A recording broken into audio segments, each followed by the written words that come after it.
So we have a very animistic view of nature and its elements. We have our own god of forest, Tangfongna Shamang. Thus we regard jungle as sacred, which protects and provides. The other important feature of our cultural tradition is gender equality. In Hindu culture, a daughter is viewed as a productive member of the family, empowered with equal rights as her male siblings. There is the practice of ritual called Saimunri, a sort of oral agreement which is given to a daughter when she is married off. Hindus rarely give this soon, unless Saimunri is given, a married woman, even with kids, is considered to be a part of her own kul or clan, giving her the right be it to every decision of her household or the share in property along with her brothers. As I mentioned earlier, that Hindus are the prominent indigenous group with a unique language, history, religious practices, folklores, etc., who have maintained the individuality even without a written culture. We Hindus have our own language, Limbu, which is a Tibeto-Burmese language and includes various dialects. Yet, there is hardly any difference in spoken Limbu language worldwide. Mostly, Pandari dialect is regarded as the standard. Limbu language possesses its own scripts. It is said that around 9th century, the first Sirijanga who professed the Limbu language and culture acquired knowledge directly from the god Yuma, who took his soul while he was asleep. But it was during the period of second Sirijanga that Limbu scripts propagated since 17th century. Limbu script is called Sirijanga Saksak, which consists of vowels or Sor Varna known as Kubangsak and consonants or Vyanjan Varna known as Kudaksha. When it comes to the question of our origin, ethnicity, identity and cultural heritage of Limbus, the very answer to this to a vast extent is Mundum. This is like our oral Bible, and because of its oral nature, there will always be slight variations in the retelling from the original telling. The entire Limbu myth of creation exists in the Mundum. The Mundum is taught orally by a senior Yaba or Fedama, our religious gurus. The Limbu who is orally taught is called Yagak Shiva. The Yagak Shiva is reprimanded until he knows all the stories and can recite. The Sasi Mundum is told orally to every Limbu as a child and is passed on through generations in this way. Imam Singh Chenjong's first written translation of Kirat Mundum was from 25 Heart script and Singing Mundum. These oral folklores of Mundum are translated into Nepali language by many like Imam Singh Chenjong, Vishang Yonghayong and others. Once the majority of young people in a community do not understand the language anymore, its usage declines rapidly. This is what is happening in Limbu community also. Limbu language is on the verge of dying. And according to linguist Jan von Conley, each language loss leaves a gap in our understanding of the variable cognitive structure of which the human brain is capable of. Studies of different languages have revealed different ways of representing and interpreting the world. People from other cultures are also impoverished when any language dies. The history tied up in a language will go unrecorded. The poetry and rhythm of a singular tongue will be silenced forever.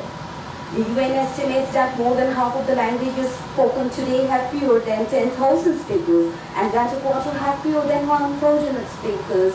Unless there are some efforts to maintain them over the next 100 years, most of these will become extinct. Hence, language preservation and revitalization is necessary to preserve linguistic diversity. A community often sees language as a unique part of their culture, which make up an essential part of their history and self-image. We must use creativity, innovation, language engineering, and fierce determination to preserve and revive the indigenous languages. Activities for preservation includes creation of dictionary, and I am very happy to let you know that recently in Gazing Sikkim, a Limbu Nepali dictionary was launched. The other factor, archiving indigenous languages using text, sound clips, etc. The most important step towards preservation and revitalization is development of curriculum to ensure language transmission process. It is necessary to incorporate contemporary expressions and concepts to capture younger generations. There should be certified training programs to enable people to become linguists, language teachers, interpreters, researchers, etc. There should be more of language workshops.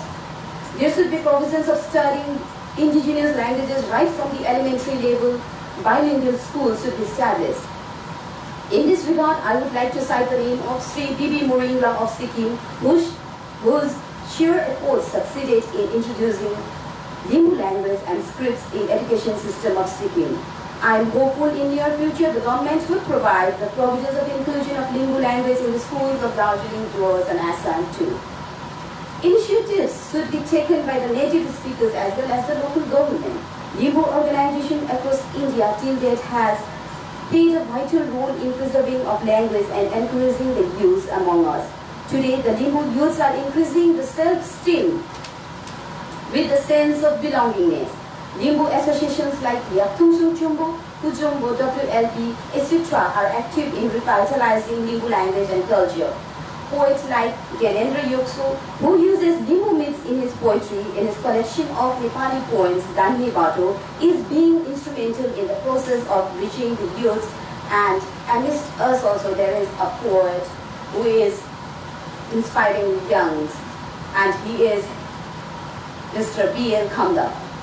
In Darjeeling, Kalimpong and Drawers, the census estimates the population of Limbus around 150,000 to 170,000. There are Limbu organizations out of which few are active. The main objective of self-organization is preservation and revival of Limbu language and culture. To do so, they organize immersion classes or short-term Limbu language classes, mostly during vacations, school vacations of course. The organization encourages and helps researchers to document our history, culture, etc.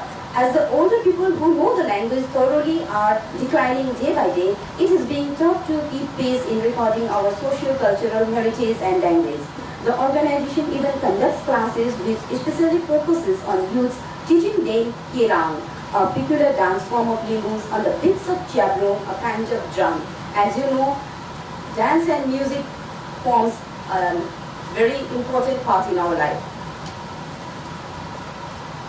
As said earlier, our oral Bible Mundum is recited or sung in every ritual, and this is done by the religious gurus Pedangma, Yaba or Samba, who turns to Tumyang, an intellectual amongst the clan, for directives. These organizations, especially in Darjeeling areas, help to create a Pedangma who is well versed in Mundum. Apart from the organization, there are individuals who have devoted their time and money doing research and recording culture. Some have published the Nepali translation of Mundum, and some have compiled a book of Limbu songs, hymns and folklores. To name a few, Iman Singh Chemjong, Dhanham Shubha, Harka Bahadur Kewa, Bidhe Kaila, B.L. Khanda and others. There are 4 languages spoken by tribals and nomadic tribes as documented by People's Linguistic Survey of India. Arunachal Pradesh has the highest number, that is 66 spoken languages, while West Bengal has the highest number of scripts, that is 9. Muslim, Santhal, Koho, Baran, Chiti, Lepcha, Sadi and Limbu besides Bengali, Urdu and Nepali. In order to preserve our language and culture, proper documentation should be done, and if the researchers record our ethnology without being ethnocentric, let the research comprise of ethnographic descriptions too. We Limbus though comprise of a small number of speakers and the minority of nation, yet we are a part of it. We are a part of this great nation, and every one of us know India's unity lies in its diversity. We hope that this two days All India Indigenous Writers Festival brings positive and effective outcome. I would like to conclude my speech quoting Mahatma Gandhi, if the English educated neglect, as they have done, and even now continue, as some do, to be ignorant of their mother tongue, linguistic starvation will arrive. Thank you for your patient hearing. Thank you, Sahitya Akademi, for giving me this opportunity. Thank you.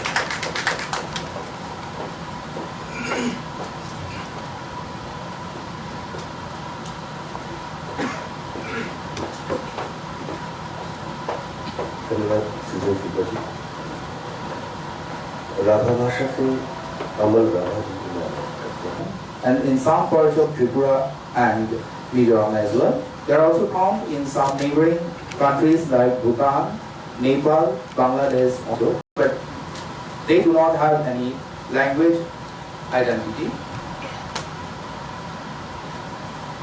The main concentration of the Rahavas is in the districts of Gwalpara, Kokrajhar, Doram, Odalguri, Kamrup, Barpeta, Nagaon, Sonitpur, Bongaigaon, Tinsukia, Golaghat, and Dhemaji district of Assam.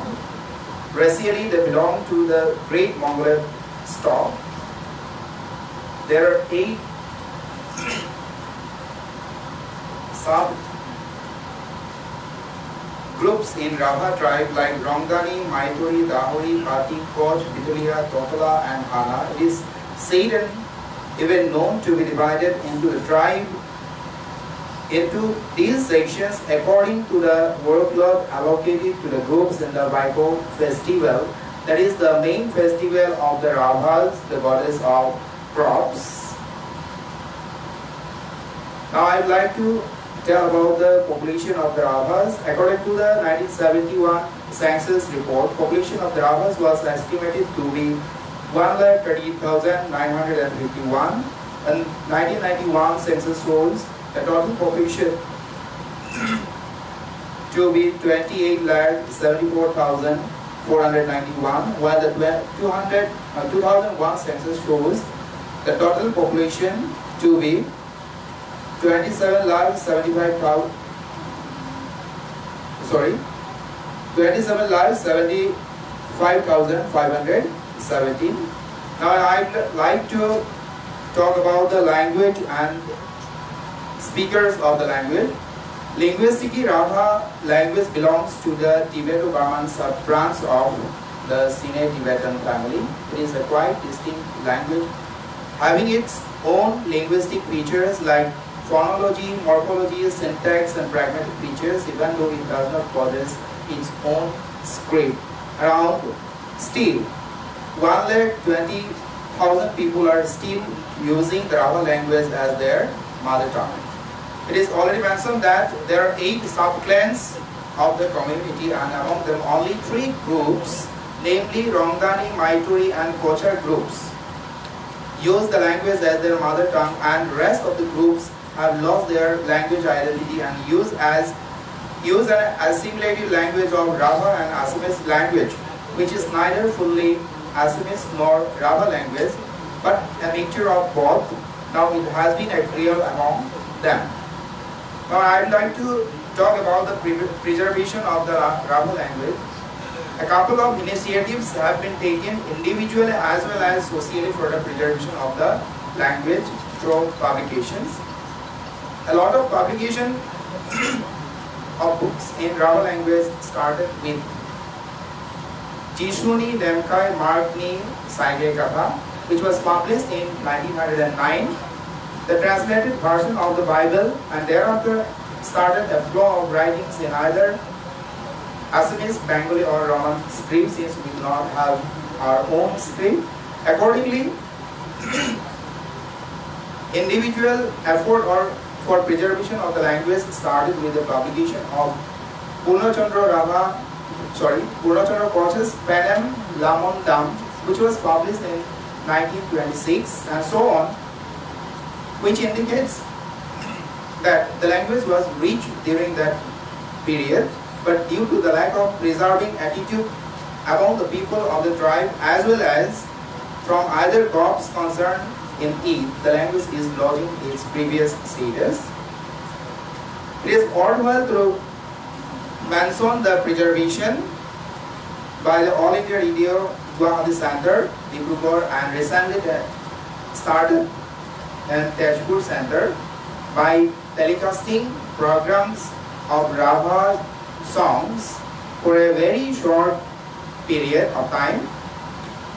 Now I would like to talk about the role of Rabha literary organizations, which is called as All Rabha Sahitya Sabha. In our language it is called Bebak Rabha Program Runchum, in keeping a serious and greater concern with the aim and objectives of protection, preservation, promotion, revitalization and all-round development of the Rabha language, culture, and especially the All Rabha Sahitya Sabha was established on 8 April 1971. Since then, All Rabha Sahitya Sabha has dedicated for the development of the Rabha language, culture, and literature. Accordingly, in the very beginning of the 20th century, some pioneer Rabha writers published books in 1909 that I have already mentioned which was in Bengali script, and some are in Assamese script, which was started in 1926. In the year 1975, All Rabha Sahitya Sabha unanimously adopted Assamese script with an inclusion of characteristic phonemes in the alphabet. For example, one characteristic vowel phoneme is introduced in the vowels and omitted certain Assamese vowels and consonants which are not used in the Rabha language. One of the important characteristic vowel in the Rabha language is U, that everybody knows it. On the other hand, it is unfortunate to mention that the government of Assam has not yet taken steps for preservation and development of Rabha language. Of course, the then government of Assam took initiative to preserve and revitalize the language by introducing Rabha language subject in 70 schools in Assam.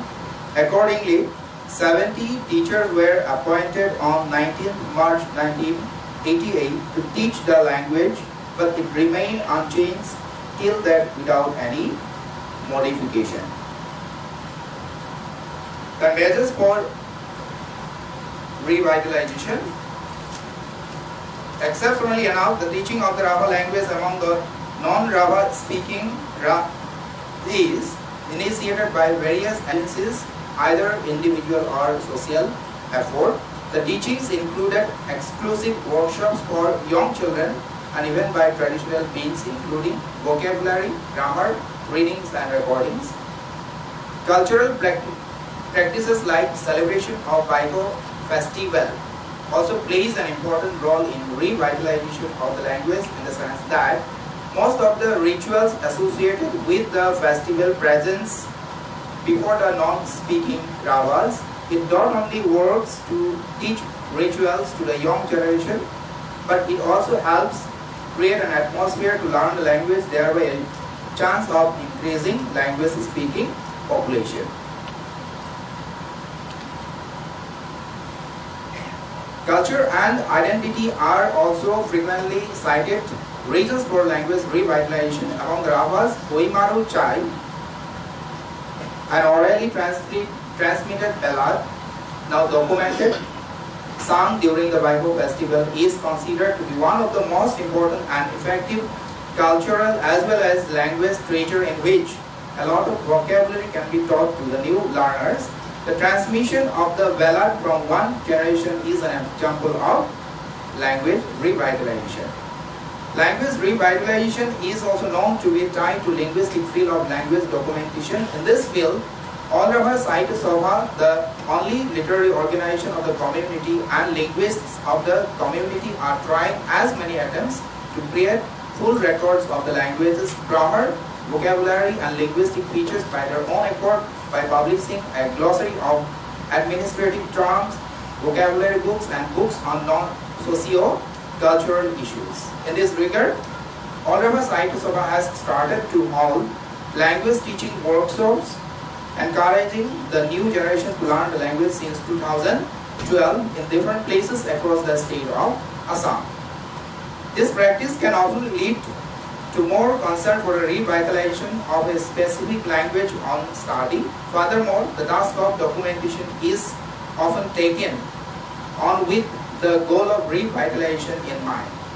Further, it is worthwhile to note that during the late 1980s, Raha Bhasha Porishad, the Council of Raha Language, was created at Dubnoi of Assam, and diploma examinations were conducted, but immediately it failed. After its failure, All Raha Sahitya Sabha formed a board of examinations in the year 2011 with a view to preserve and revitalize the language. Since then, the board is holding language diploma course examinations, namely introductory to up to MA level. It is a matter of proud and honor pencil that with a special aim of preservation and revitalization of the Raha language, Guwahati University has also introduced a 6-month certificate course in Raha language under Language and Cultural Studies Center from the year 2018.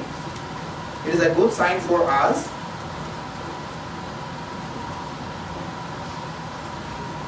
Now I would like to conclude with some viewpoints that a comprehensive language teaching and learning awareness must be done among the people of the community and for the interest of the language among other language speaking population as well. And in this, the government initiative is very much important. Otherwise, the language will lose its present status given. Thank you very much. Thank you, Raji. So, Kalim Bhasha se शुरू होते हैं.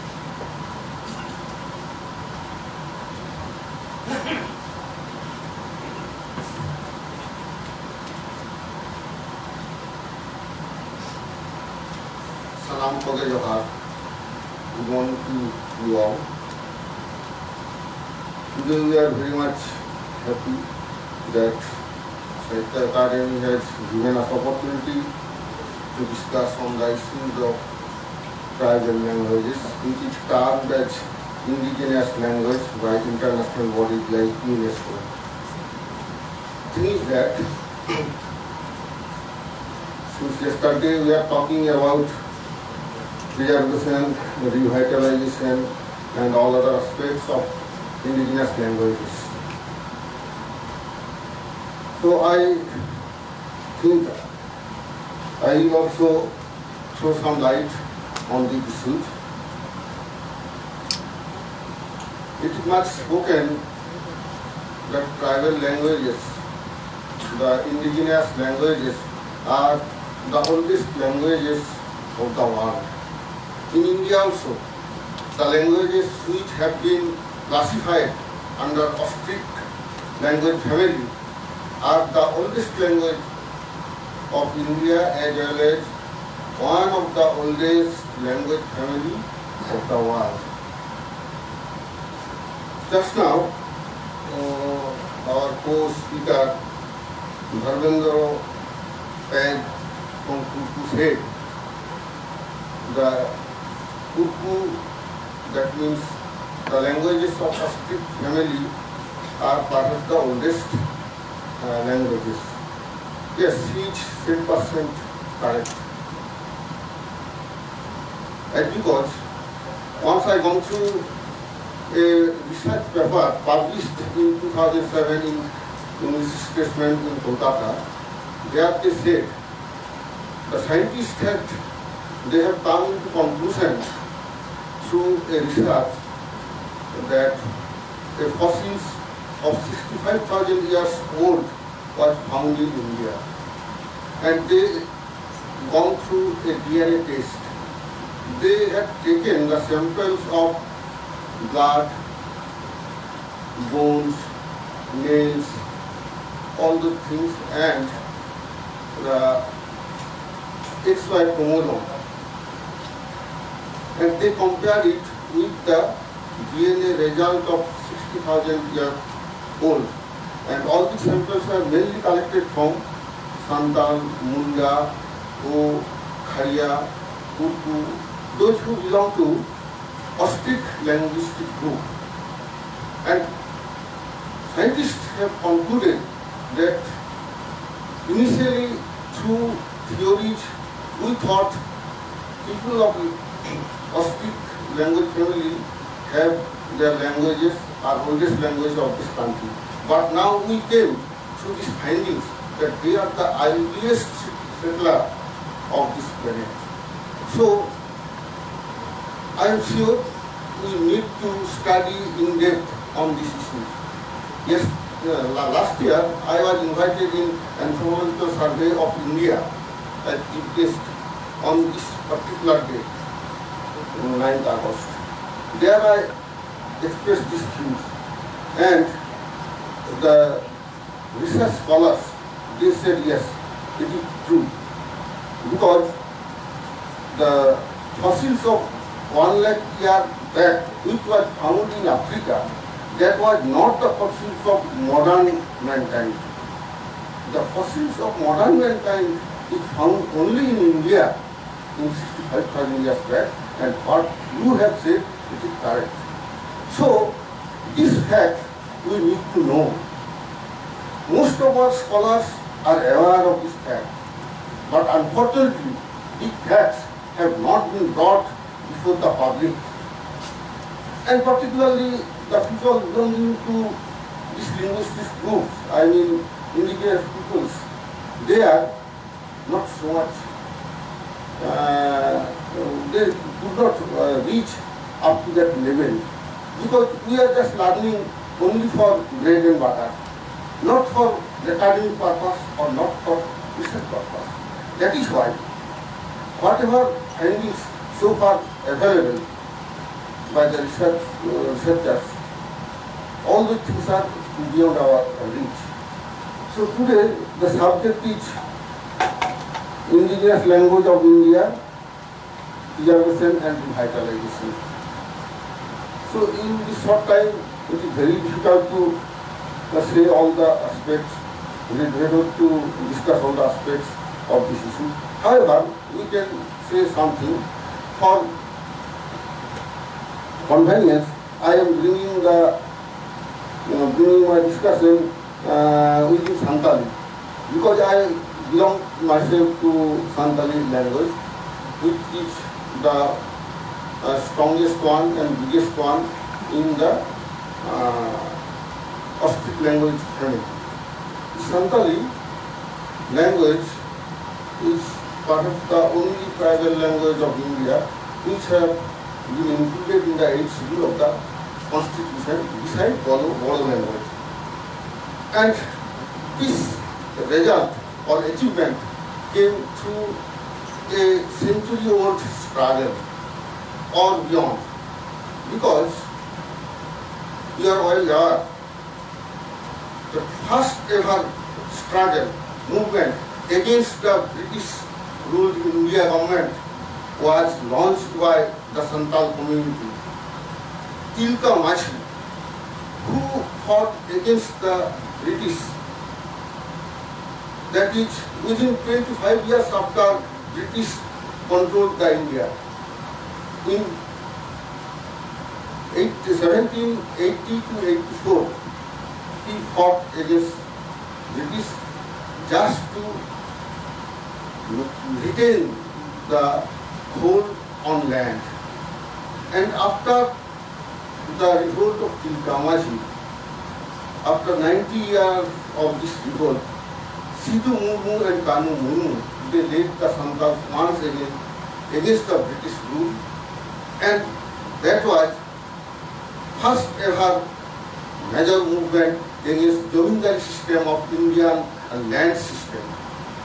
Initially, during the rule of Lord Bentinck, when Rabindra system was established in the country, then Santals were invited from Midnapur, Bankura, Purulia, Dhalpunghar, Mayurbhanj, Birbhum, all these regions, the eastern part of this country, to clear the jungle and convert the jungle land into cultivable land.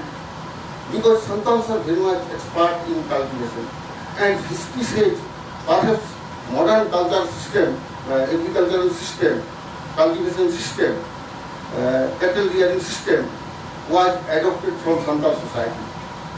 Because Santal culture, religion, all are very much closely associated with agriculture. Prior to starting paddy cultivation, they perform some religious activity that is called marching, erosion, janthar, all these things. So, to revitalize the languages and culture, we have to look into the aspect of preservation of religious, linguistic, social preservation. So Santal actually fought this struggle to revitalize themselves. But Sidhu and Kanu said that they are not ready to pay rent on land. Because we are the son of the soil, we have cleared the land, why we shall pay rent to a foreign ruler? This was their philosophy. And why this was so strong? Because in Santal culture, whenever a child gets birth, after their birth, within 7 or 8 days, the part of a body, what it is called, I can't explain in English. That means, in Bengali, I think if you can make me correct. নাভির যে অংশটা বাচ্চা জন্মাবার পর 6-7 দিন পরে বাচ্চার পেট থেকে পড়ে যায়, সেটা বাবা করে কি তাদের দরজার মেন দরজার নিচে পুঁতে দেয়। The part of that, what I don't know what it is called, the part of that, what it is called, बच्चे जन्म होने से बाद जो एक पार्ट उसके नाभि में रहता है, वो गिर जाने से उसको अपना घर का दरवाजा के नीचे में उसको वहाँ बोरिंग कर देता है, नाव होता है, नाव। तो इसीलिए संताली बोलता है नार तो पास गए, संताली की तो नर in Hindi now, but Santali has to speak nerve, that nerve to pass it. So how beautifully we have connection, eh? So this was the philosophy. So Sidhu Kanu said, nerve to pass it. The land where my nal has been buried, why shall I pay rent for this land? That is why they united all the Santals against the British. And that gathering was more than the long march of China. How? When Santal did not get justice from the local ruler, they complained to the court, complained to the local police station, but they did not get justice. Then they decided on 30th June 1855, in a big ground of Sidhu and Kanu, in front of the 10,000 or more Santal people, that we will talk with the head of the administrator of this country. And you are aware of the fact that till 1911, Calcutta was the capital of India. So in 1855, Sidhu and Kanu decided to march to Kolkata to express their grievances to the warlord. So they just sent this message through a sal tree, Sajjong Gire in Santali. Sajjong means sal. In Santal tradition, whenever any message is sent to peoples, then they will bring a branch of sal tree and just it is borrowed, carried to all the Santal areas, like Olympic torch, like that. So through this system they called everybody, and on 30th June, when they took this decision, a big rally started towards Calcutta, and that rally day by day started to increase.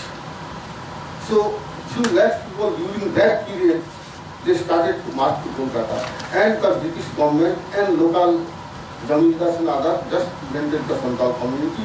That is why the Santal Santal insurrection took place.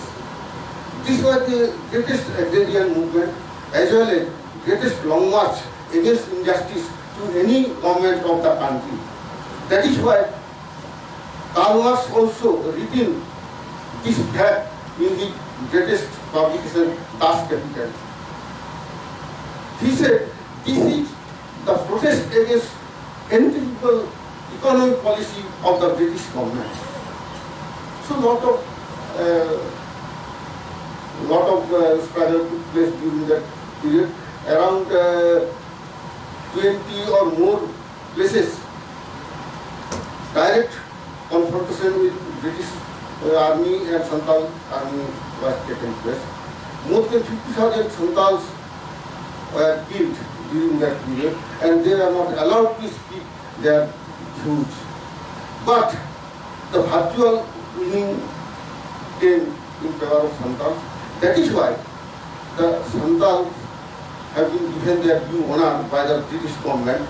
Act number 37 of 1855 constituted a district called Santal Pargana, and that Pargana is actually derived from Santal word Pargana. Pargana are judges in Santal community. So that Santal Pargana, this was recognition to Santal community. Act number 37 of 1855. Later on, Chutnapur Tenancy Act was also constituted in 1908 to protect the lands of tribal community of the country. Later on, it was amended more than 26 times. Anyway, the reservation and preservation of tribal land, tribal interest, tribal culture and language actually initiated by the Santal community. They forced the Indian government to give extra attention to this community. But after independence of this country, what we find? Now it is 70 years. We are going to complete 70 years of independence. But still, the son of the soil, tribal communities, are treated as second-class citizens of this country, because still they are deprived of all the citizens' right. First thing is that right to learn in mother tongue. What we are saying, how you will revitalize your language unless it is included in education. The main thing I will tell you, in Santali, two phonetics. One is centralized vowel sound, that is chul, hilo, hilo. This sound, it cannot be represented by any of the existing script of the world. And another one is repressive sound. Oop, soup, big. Oop you cannot spell out in Bengali or any other script. Either you have to spell oop or oop, but not oop. That repressive sound cannot be represented by other script. So Pandit Raghunath Murmu, when he developed this Alchiki script in 1925, it took lot of years. Only in 1979, government of West Bengal was compelled to recognize these languages. And we are proudly mention the name of Upen School. He is one of the paper presenter today. He was then the member of Legislative Assembly who took tremendous initiative along with Sombhu Mandi. They made the then left from government the necessity of recognition of Alchiki script for Santali. And in 1970, they gave a paper to the Prime Minister asking our demand. We told, sir, you see, unless indigenous language, Santali language, are being into education, the language learning process of advanced language will remain incomplete. Because unless you know the origin of the language, how can you use the vocabulary of these languages? I given him one example. I say in Bengali, it is said, if someone speaks a lot of himself, it is said, "O to nijer kotha sat kahon kore bolche." In this sense, sat kahon. This kahon is a Santal word. It is a counting terminology. In 4 articles, it makes konda, and 20 konda make at one pond, and 16 pond make one kahon. And if someone say more something about himself, then it is called he is saying Sat Aham Karo Bolche. So I told Prime Minister these things also, and lot of things we talked with him. But thing is that ultimate conclusion that unless Santali is imparted in the educational system, the education in other languages is like that. You are making lions and tigers vegetarian. Is it possible? How you will survive? Tiger, lion, all these non-veg animals cannot be preserved by feeding them veg items. So unless you allow them to speak their mother tongue, to read their things or study in their mother tongue, it is not possible. And another thing I will say here, culturally and religiously, what it is happening, due to massive conversion among the tribal communities, they are losing their social and religious identity. In Santali, even after birth of the child, they are being given their grandfathers or grandmothers' name.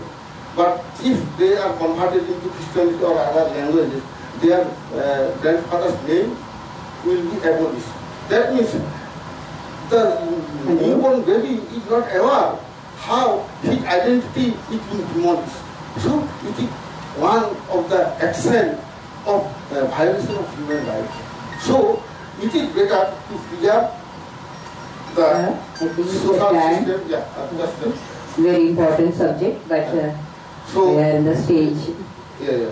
So introduction of education in mother tongue for the indigenous peoples, social recognition and freedom, religious recognition and religious freedom, development of script of their own, then preservation of indigenous traditions, the writings of grammar book for indigenous languages and dictionaries, then preservation of folk literatures, introduction of comparative studies with advanced languages and these indigenous languages, and word books, children literature, and program in Doordarshan or Akashvani should also be conducted. Anyway, in this small speech, I could not make you satisfied with my speech. However, I am very much pleased and very much grateful to you that you have given me this chance and you have listened my speech peacefully and patiently. Thank you. Jhanam Pode Doha. Thank you. The Santali is a bada subject. You briefed everything. Thank you so much. Doctor Sitaram Mahapatra ji कुछ कहना चाहते हैं, मैं बहुत ही आदर से आपको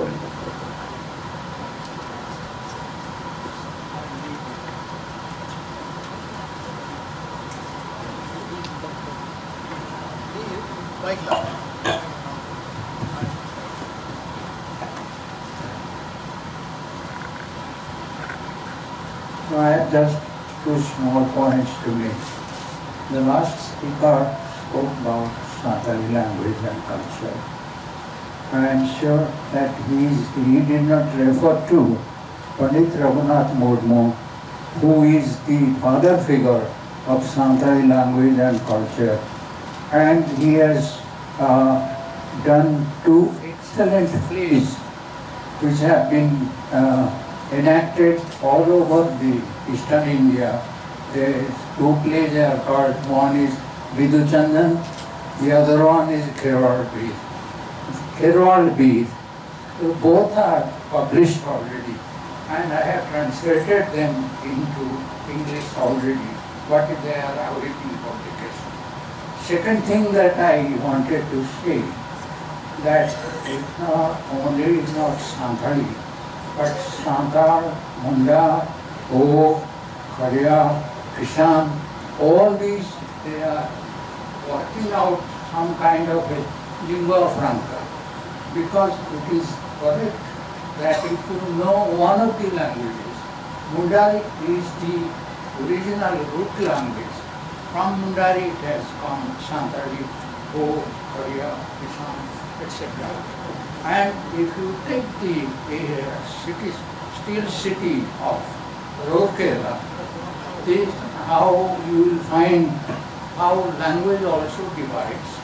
In Rourkela city, if you allot according to seniority, some officers are entitled to bigger houses and some are smaller houses, depending on their rank. But they come together in one area. So if he may be a general manager, but he would like to live in an area where orangs dominantly stay. The point is that it's only I mentioned Rabindra Murmu because he is pervading influence on Santali culture. Not only Santali, as you know, Santal is one of the three major languages of culture and people. Population-wise, Santals and Gonds are two of the largest tribal groups. And Santals, apart from language, they have got a script. Not many languages have got a script. Many of them are oral, spoken about. But Santali Murmu gave them a script, and books have been published in that language. It is called All Chiki. This is my friend who was speaking in Santal about Santali. He must be aware the All Chiki script, in which the Vidhuchandan and cordially have been published. My point is that language can divide and language can integrate. In other parts of eastern India and Santal dominated area, Mundari dominated area, it is a kind of an integration also. It is coming up. Thank you. Sir, you have overheard. I said that recognition of politicians, Pandit Raghunath had developed in 1925, and in government of West Bengal, it has been recognized in 1979. And Pandit Raghunath Murmu was given a public reception by the Chief Minister of West Bengal, Mr. Jyoti Basu. So, presently, and after, on 1st, actually I was too short, on 1st August 2000, our Honorable Indian Minister brought a all-party motion in West Bengal Assembly, and that was passed by 294 members of Legislative Assembly, and it was sent to the Government of India, and then it got recognized. And presently, sir, for your information, in 7 universities in West Bengal and 52 colleges in under the universities, Santali is being taught at graduation and postgraduate level and doctoral level also. And the first ever in this country, Santali has been introduced as one of the medium of instruction in 2008. And first that class 10, I mean, Madhyamik passed out on 18 and second that in 19. So all these are in person, and you are correct. He has written 4 full-length, Vidhuchandan drama, Vidhuchandan, Darije Dhon, Kharwal, Veer, all these things he has written. But this was not known to me that you have translated it. So if I will get opportunity, I will read all your translation also, sir. And you have lot of contribution to Santal and other tribal communities. We are aware of it. But time is too short that I could not mention everybody's contribution. So it is my lacuna, and I apologize for this if I am wrong. Okay, thank you.